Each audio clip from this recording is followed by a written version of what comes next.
प्रिय छात्रों, मैं जितेंद्र कुमार आपके सामने आज वन डे ग्राफ जनरेटर नामक एक डिवाइस की वर्किंग प्रिंसिपल, कंस्ट्रक्शन, यूजेस आदि आपके सामने रखूँगा।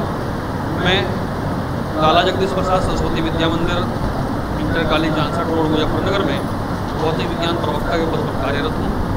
छात्रों, पिछली कक्षा में आपने परावैद्युत पदार्थ, परावैद्युत सामर्थ्य और partial field parallel plate capacitors की धारिता के लिए व्यंजक आदि पढ़ा। आज की कक्षा में हम एक उच्च विभव उत्पन्न करने वाली युक्ति वन डे ग्राफ जनरेटर का अध्ययन करेंगे। वन डे ग्राफ जनरेटर 1929 में अमेरिका के physicist Robert one day graph ने एक युक्ति दी, जिसकी सहायता से आप उच्च वोल्टेज उत्पन्न कर सकते हैं। और इस उच्च विभव का जो आप जो उत्पन्न करेंगे, जो इस डिवाइस से बनाएंगे, इस उच्च विभव का इस्तेमाल पार्टिकल को एक्सेलरेट करने के लिए किया जाता है। और इस हाईली एक्सेलरेटेड चार्ज पार्टिकल्स और उनकी जो पुंज प्राप्त होता है, उच्च ऊर्जा युक्त पुंज का इस्तेमाल हम लघु स्तरीय द्रव संरचनाओं का अध्ययन करने में करते हैं।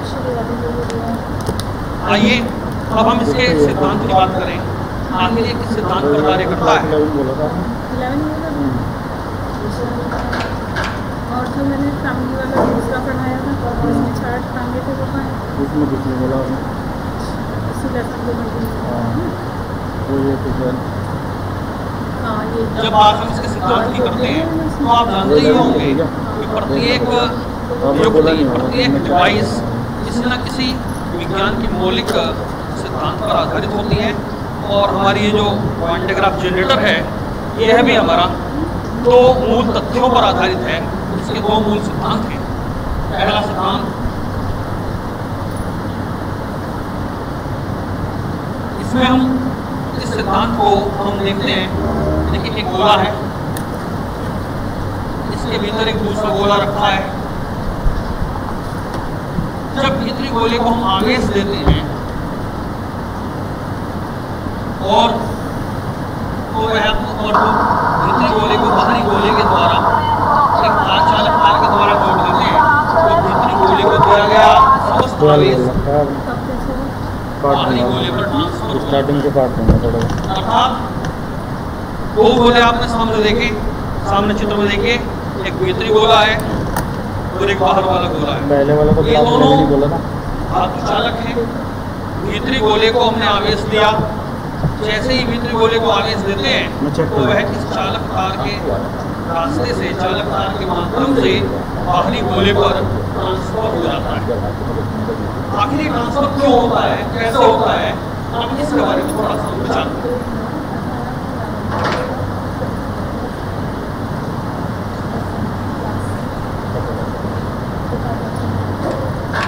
मैं सबसे पहले बहुत मौलिक सी बात आपके सामने रखूंगा। आप जानते ही होंगे, अक्सर दोस्त पढ़ते हैं। ये दो बिंदु हमारे पास हैं, एक बिंदु B और दूसरा बिंदु A। यदि इस बिंदु B का विभव बिंदु A के विभव से ऊंचा है तो धनावेश सदैव ऊंचे विभव से नीचे विभव की ओर ट्रांसफर होता है, स्थानांतरित होता है। It means positive charge moves always toward from higher potential to the lower one. आप अच्छे से जानते होंगे, कक्षा में आपने पढ़ा है। अब बिल्कुल इस छोटी सी बात पर आधारित, इस बात को आधार बनाते हुए आगे बढ़ते हैं। देखिए, अभी हमने दो गोलों की बात की थी, एक भीतरी गोला, मान लीजिए कि ये गोला है B।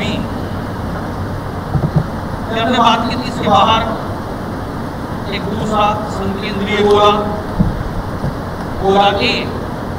मान लें कि गोले A पर क्यों आवेश है और गोले B पर कैपिटल क्यों आवेश। भीतरी गोले की त्रिज्या स्मॉल r है और बाहर वाले गोले की त्रिज्या r। भीतरी गोले पर धनावेश q है और बाहरी गोले पर धनावेश प्लस q।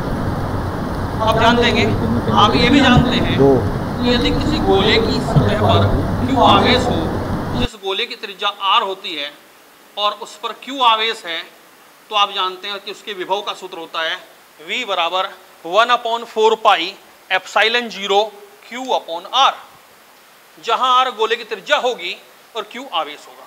अब ध्यान दें, भीतरी गोले की त्रिज्या स्मॉल r है और बाहरी गोले की त्रिज्या कैपिटल R। यहां दोनों ही गोले आवेशित भी हैं और दोनों ही गोलों की अपनी त्रिज्याएं अलग अलग हैं। अब हम बात करते हैं इन दोनों गोलों के विभवों की। चलिए सबसे पहले बात करते हैं कि गोले B पर क्या विभव होगा। देखिए, अगर हम बात करते हैं गोले A की बात करेंगे पहले, गोले A पर विद्युत विभव। सबसे पहले हम गोले A पर विद्युत विभव ज्ञात करेंगे। ध्यान दें, आप सब देख रहे होंगे कि गोले A पर अपना स्वयं का आवेश है और गोले A पर आवेश क्या है? गोले A पर आवेश है प्लस Q और इस गोले की त्रिज्या है R। तब गोले A पर आवेश अपने गोले A पर जो विभव होता है वह अपने आवेश के कारण तो है ही, और इसके साथ साथ जो भीतर का गोला रखा है इस पर भी आवेश है, इसके कारण भी विभव होता है। तो आप कहेंगे कि गोले A पर जो विद्युत विभव है वो दोनों के आवेश के कारण है, बराबर कहेंगे गोले A के स्वयं के आवेश के कारण विभव, स्वयं के आवेश के कारण विभव प्लस गोले B के आवेश के कारण विभव।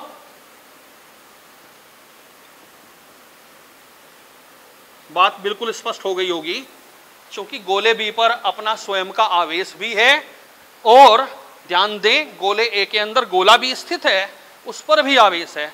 जब हम गोले A के स्वयं के आवेश के कारण विभव की बात करते हैं तो यह आ जाता है v बराबर 1/4 पाई epsilon 0 q upon r plus, अब बात करते हैं गोले B के कारण, तो 1/4 पाई एप्सिलॉन 0 q अपॉन r।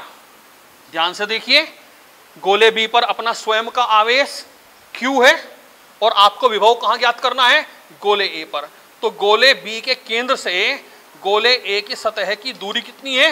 वो कैपिटल R के बराबर है। तो ये विभव हुआ गोले A के स्वयं के आवेश के कारण विभव प्लस गोले B के आवेश के कारण विभव, यानी 1/4 पाई epsilon 0 q upon r plus 1/4 पाई epsilon 0 small q upon r। तो इस प्रकार आपने गोले A पर विभव ज्ञात किया। चलिए अब इसी प्रकार हम गोले B के विभव की बात करते हैं।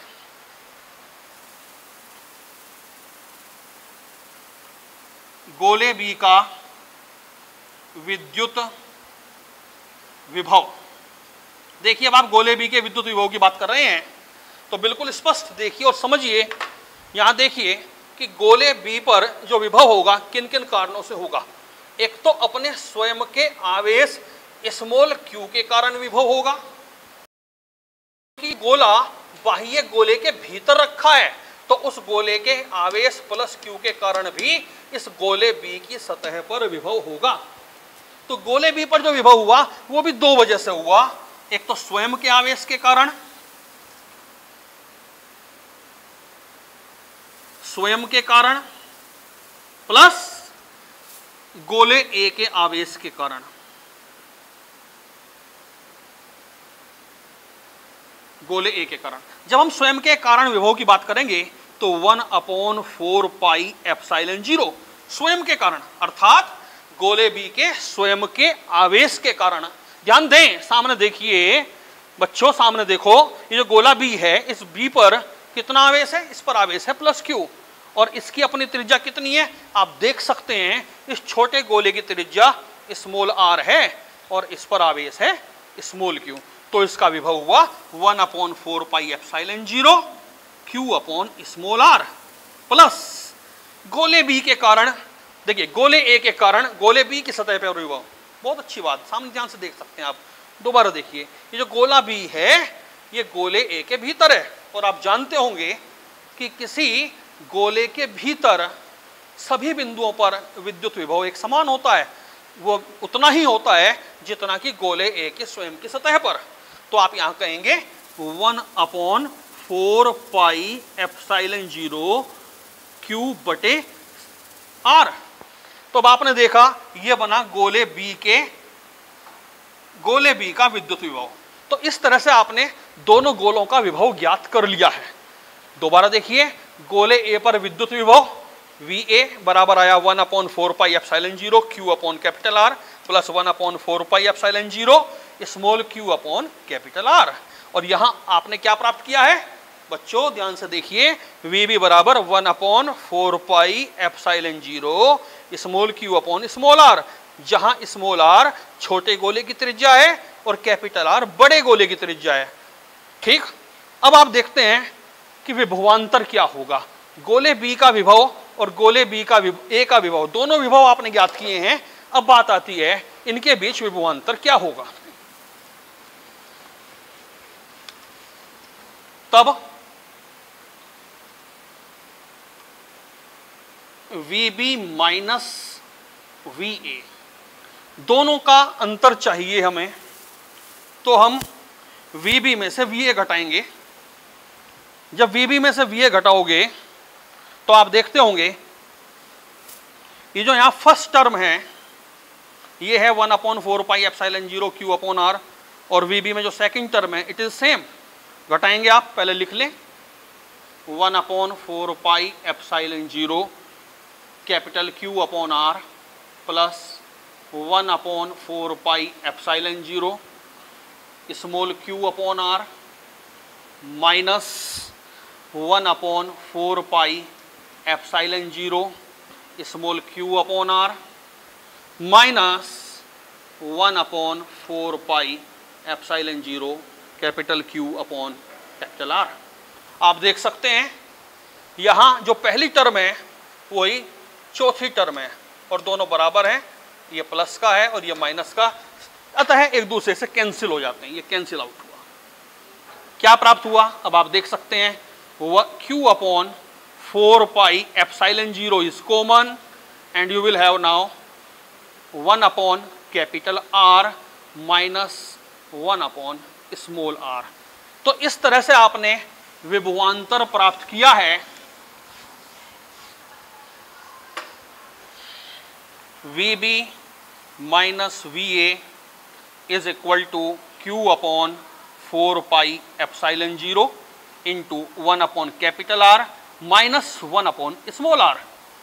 देखिए ध्यान से देखिएगा, गोला B गोले A के भीतर है, स्पष्ट रूप से इसकी त्रिज्या कम है, तो आप कह सकते हैं, देखिए आप बहुत साफ साफ कह सकते हैं, चूंकि स्मॉल r का मान कैपिटल R से छोटा है तथा स्मॉल q पॉजिटिव है, धनावेश है, तो आप कह सकते हैं, स्पष्ट है, बिल्कुल साफ दिखाई पड़ता है कि VB is greater than VA, अर्थात भीतरी गोले का विभव बाहरी गोले के सापेक्ष अधिक है। अब देखिए वही बात आती है पहले वाले जहां से स्टार्ट किया था कि गोले B का विभव गोले A के विभव से ज्यादा है।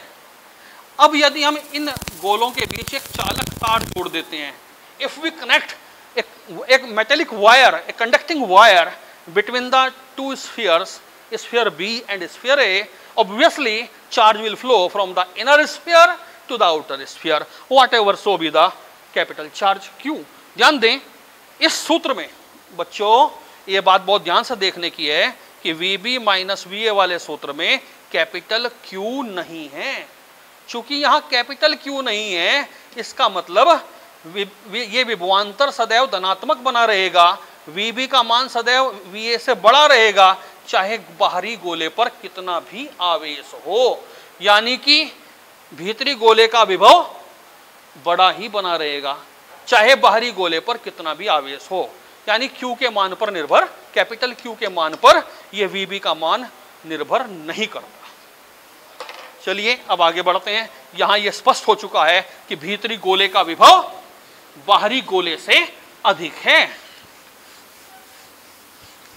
पता लगा कि भीतरी गोले का विभव बाहरी गोले के विभव से अधिक है। इसका मतलब यह हुआ कि जब आप गोले B को गोले A से जोड़ते हैं तो आवेश B से A की तरफ जाने लगता है। यह बात क्लियर हुई। अब आगे आइए, दूसरा फैक्ट है इसके सिद्धांत में, जिसे नाम देते हैं हम कोरोना विसर्जन। कोरोना विसर्जन। ये कोरोना विसर्जन क्या है? Corona discharge. देखिए बच्चों, आप जानते ही होंगे एक फॉर्मूला आता है इलेक्ट्रिक फील्ड का, जनरल फॉर्मूला है E = सिग्मा अपॉन एप्सिलॉन 0। एक प्लेट के कारण विभव होता है, ये एप्सिलॉन 0 निर्वात की विद्युतशीलता जो कि कांस्टेंट है। यहां से एक बात तो समझ में आ ही जाती है कि electric field is directly proportional to sigma, जहां सिग्मा आवेश पृष्ठ घनत्व है। बच्चों, ये जो विद्युत क्षेत्र है ये पृष्ठ घनत्व के आवेश पृष्ठ घनत्व के समानुपाती है। इससे स्पष्ट हुआ कि अगर आवेश पृष्ठ घनत्व अधिक होता है तो वैद्युत क्षेत्र की प्रबलता बढ़ती है, वैद्युत क्षेत्र की तीव्रता बढ़ती है। और तथा एक बात और भी जानते होंगे कि ये जो आवेश पृष्ठ घनत्व होता है सिग्मा, ये होता है Q/A। A का मतलब क्षेत्रफल। अब ध्यान दें, अब मैं एक ऐसे चालक की बात करता हूं, आपके सामने एक ऐसा चालक बना रहा हूं जो एक समान नहीं है। देखिए जो इस तरह की शेप में है, आप देख सकते हैं कि यहां फ्लैटनेस ज्यादा है, यहां सपाटपन ज्यादा है इस जगह पर, और इस जगह पर चोंच है, नुकीलापन है, यानी कि यहां एरिया बड़ा है और यहां एरिया छोटा है। जब आप इसको बाहर से धनावेश देंगे तो आवेश इस पर एक समान रूप से फैल जाता है। बच्चों, जब आप इस असमान चालक को बाहर से आवेश देंगे तो वह इस धात्विक चालक पर एक समान रूप से फैल जाता है। अगर आप इन दो पॉइंट की बात करें, पॉइंट X और यहां ले पॉइंट Y, तो ऑब्वियसली आप देखते होंगे कि पॉइंट Y पर सिरा नुकीला है और नुकीले सिरों पर क्षेत्रफल कम होता है। जब नुकीले सिरों पर क्षेत्रफल कम होता है बच्चों, अभी थोड़ी देर पहले आपने देखा sigma was is equal to Q/A, और सिग्मा किसके प्रोपोर्शनल है? इनवर्सली प्रोपोर्शनल है A के, अर्थात नुकीले सिरों पर आवेश पृष्ठ घनत्व बढ़ जाता है। इसका अर्थ ये हुआ, अगर आप यहां बिंदु X पर, इस चालक के समीप यहां बिंदु X पर वैद्युत क्षेत्र देखेंगे तो कम होगा, और सिरे Y नुकीले सिरे के समीप देखेंगे तो वैद्युत क्षेत्र की प्रबलता अधिक होगी। तो क्या समझ में आया कि नुकीले सिरों के समीप वैद्युत क्षेत्र प्रबल होता है। A strong magnetic field is created in the nearby region of the sharper ends. Clear? यह बात समझ में आ गई होगी कि वैद्युत क्षेत्र इस सिरे Y के समीप अधिक होता है और यहां पॉइंट X पर कम होता है। क्या समझ में आया? जब हम किसी असमान आकृति के चालक को आवेश देते हैं तो जहां पर भी उस चालक के सिरे नुकीले होते हैं या कम क्षेत्रफल वाले होते हैं, उसके नजदीक, उसके आसपास इलेक्ट्रिक फील्ड स्ट्रॉन्ग बनता है। अब बात करते हैं, देखिए अब यदि हम जैसे जैसे इसको आवेश देते जाते हैं तो यहां आवेश देते जाने के साथ साथ आवेश पृष्ठ घनत्व का मान बढ़ेगा, क्योंकि सिग्मा किसके समानुपाती है? Q के। अगर हम सिरे Y के समीप बात करें,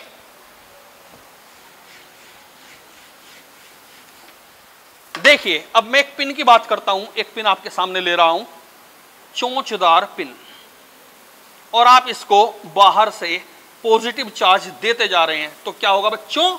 यहां आसपास के क्षेत्र में इलेक्ट्रिक फील्ड की इंटेंसिटी बढ़ने लगेगी, वैद्युत क्षेत्र बढ़ने लगेगा। आखिर आप इस चालक को कितना आवेश देंगे, Q कितना देंगे, कितना दे सकेंगे?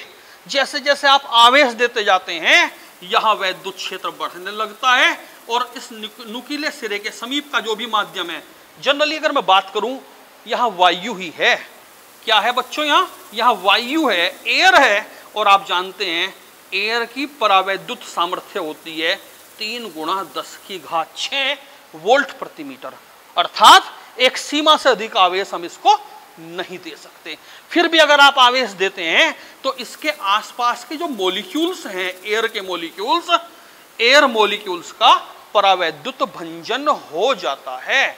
और अब बच्चों, हम सामान्यतः जानते हैं कि वायु आवेश की कुचालक होती है, वैद्युत की कुचालक होती है। सामान्य परिस्थितियों में वायु में वैद्युत धारा प्रवाहित नहीं होती, लेकिन इन ए स्पेशल कंडीशन, जो कि आप यहां देख रहे हैं नुकीले सिरों के समीप, बच्चों जब नुकीले सिरों के समीप यहां वैद्युत क्षेत्र बढ़ता चला जाता है, परावैद्युत सामर्थ्य के, जो परावैद्युत सामर्थ्य है उसके नजदीक पहुंचता है, और जैसे ही आप और अधिक आवेश देते हैं तो एयर मॉलिक्यूल्स का ब्रेकडाउन हो जाता है, जिसे कहते हैं आप डाइलेक्ट्रिक ब्रेकडाउन, यानी कि वायु के अणुओं का भंजन हो जाता है और वायु में आवेश प्रवाहित हो जाता है। अब आप एयर मॉलिक्यूल की बात कीजिए। सपोज ये पॉजिटिव और माइनस है, एयर मॉलिक्यूल है, इलेक्ट्रिक फील्ड में है, और जैसे ही भंजन होगा नेगेटिव चार्ज अलग हो जाएगा बच्चों, और धनायन अलग हो जाएगा, इसे कहते हैं हम।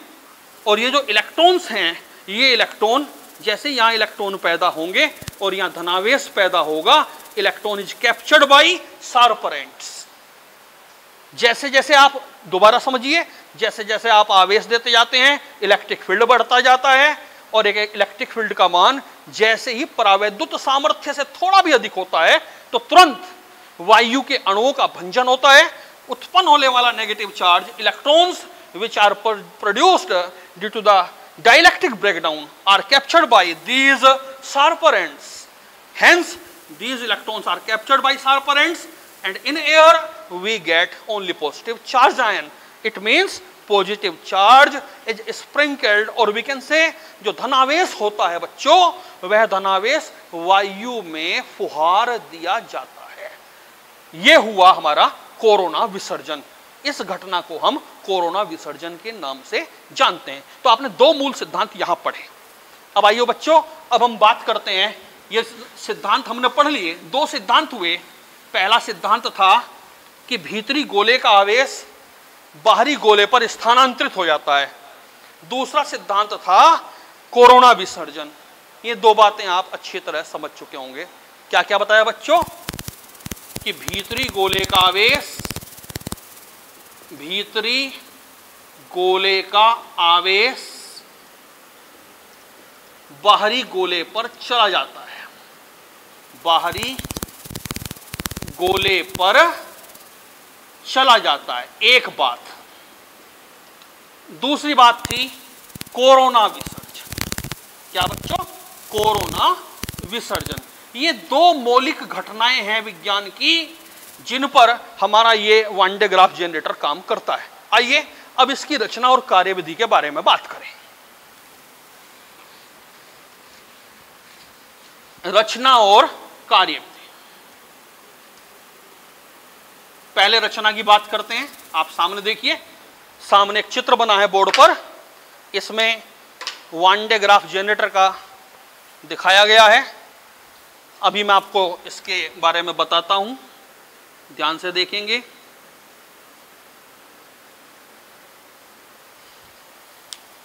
देखो बच्चों, ये जो आप ऊपर देख रहे हैं, ये आधा कटोरा, आधे कटोरी जैसी आकृति ये रखा है सामने। इसे कहा हमने हेमी स्फेरिकल मेटेलिक ग्लोब, यानी कि अर्धगोलीय आकृति का खोखला गोला। ये जो आप देख रहे हैं रखा है, और इसे कहा रखा है, ये दीवारें देख रहे होंगे बेटा, इंसुलेटिंग कंक्रीट वाल्व।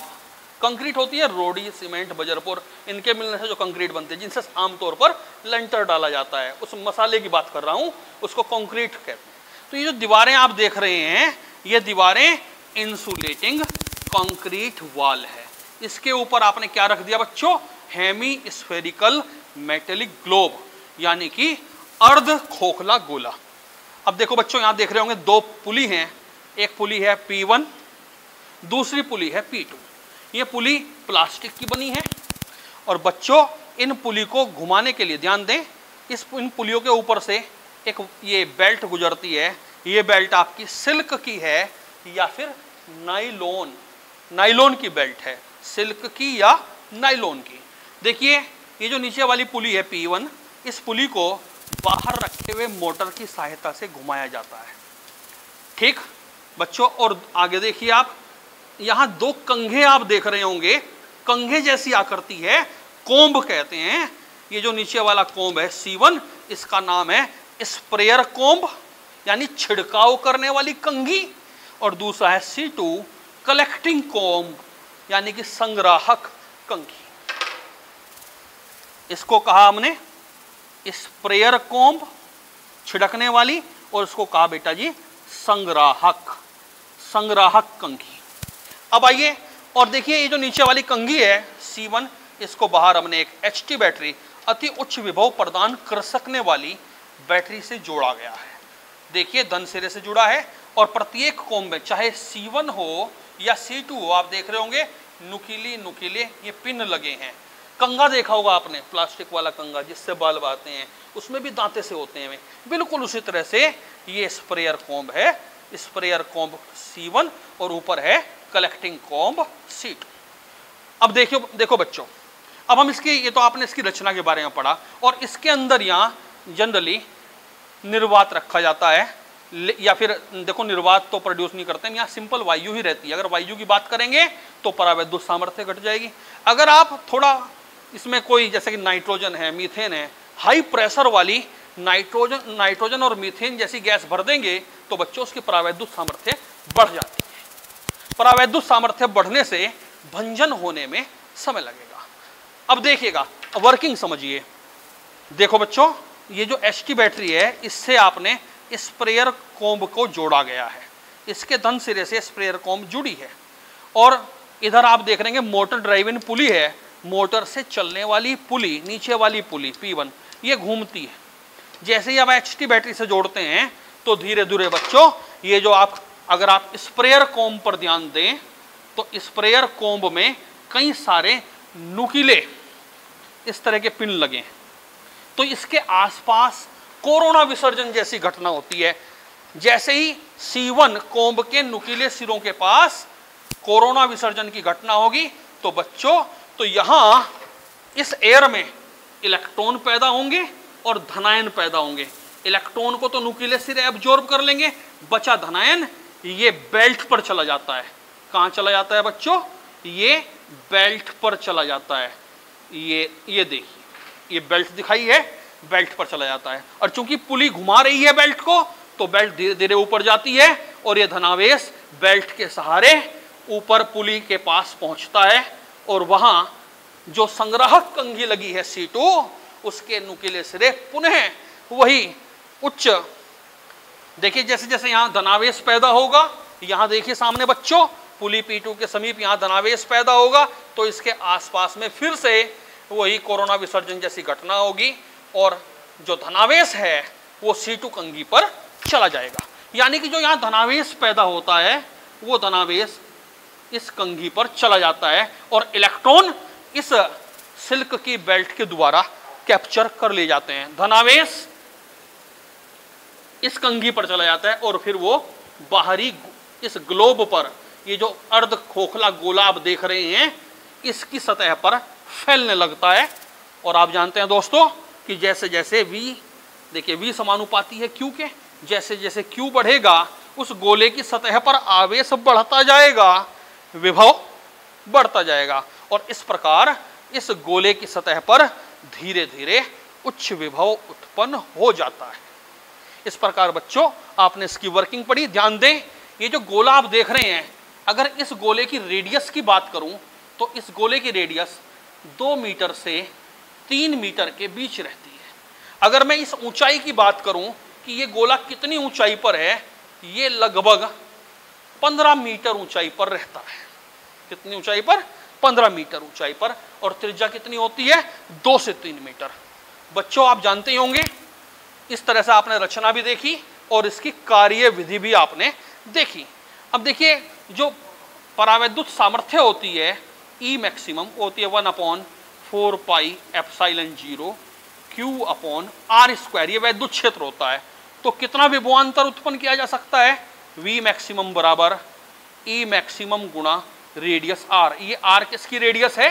ये वो जो अर्ध खोखला गोला ये जो आप देख रहे हैं हेमी स्फेरिकल मेटल ग्लोब, इसकी त्रिज्या r है, तो इस पर विभव कितना उत्पन्न किया जाएगा? देखिए 3 × 10⁶ वोल्ट पर मीटर। ये तब मान रहे हैं बच्चों जब अंदर एयर है, गुणा रेडियस मान लो हमने 3 मीटर ले ली। कितनी रेडियस ली हमने ग्लोब की?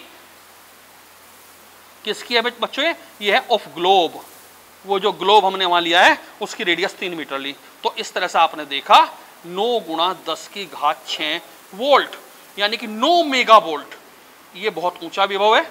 इतने ऊंचे विभव को आप गोले के सतह पर उत्पन्न कर सकते हैं। और हम बच्चों यही हमारा उद्देश्य था कि वान डे ग्राफ जनरेटर की सहायता से हम किस प्रकार उच्च विभव उत्पन्न करते हैं। और ध्यान दो बच्चों, यदि हम इस टैंक में, ध्यान दें, यहाँ इस अर्धगोले के अंदर, यहाँ बीच वाले स्थान में हवा के बजाय नाइट्रोजन या मीथेन का अति उच्च दाब उत्पन्न करेंगे तो यह विभव 9 मिलीवोल्ट से बढ़कर 25 मेगावोल्ट तक ये वोल्टेज हम उत्पन्न कर सकते हैं। अब प्रश्न ये उठता है, ये जो हमने डिवाइस बनाई है ये काम कहाँ आएगी? इसका यूज क्या है बच्चों? अब हम चलते हैं वान डे ग्राफ जनरेटर का use. One day graph generator का यूज हम पढ़ेंगे।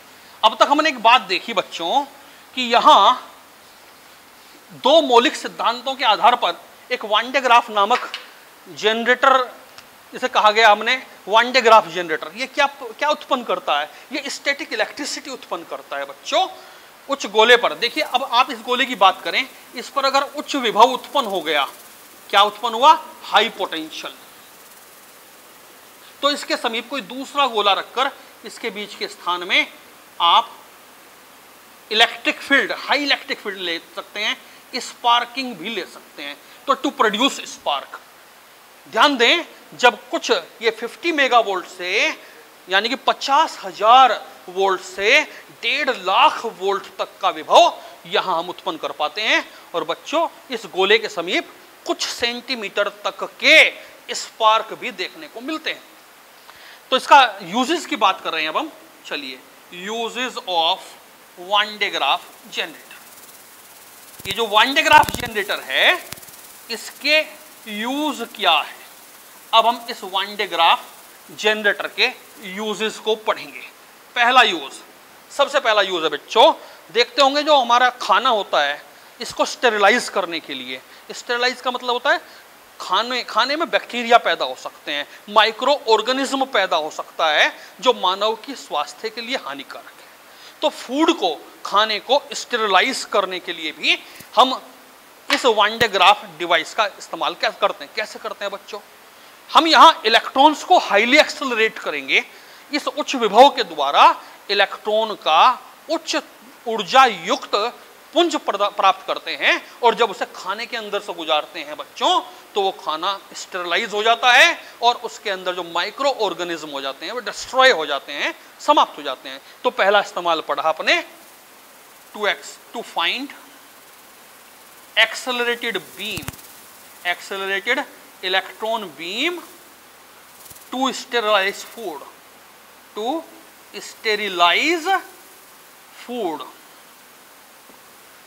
दूसरा इस्तेमाल बच्चों, देखिए प्रोटॉन है, न्यूट्रॉन है, उनको एक्सेलरेट करने के लिए भी हम इस बीम का इस्तेमाल करते हैं। और उस बीम का इस्तेमाल करते हैं बच्चों in the treatment of cancer के ट्रीटमेंट में हम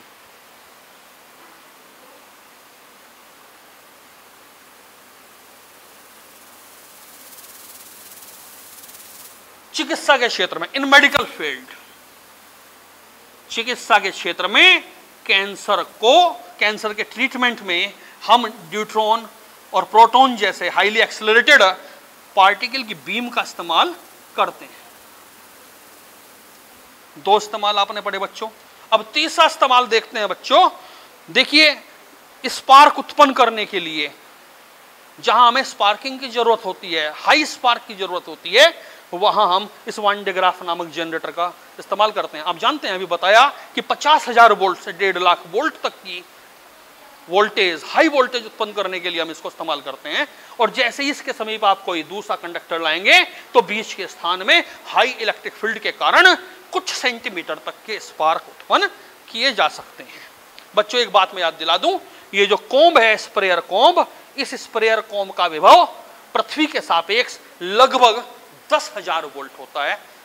और इस प्रकार हमने बच्चों आज हमने पढ़ा कि ये वान डे ग्राफ जनरेटर क्या है, इसकी रचना क्या है, इसका सिद्धांत क्या है, इसकी कार्यविधि क्या है, इसके इस्तेमाल क्या है, उपयोग क्या है।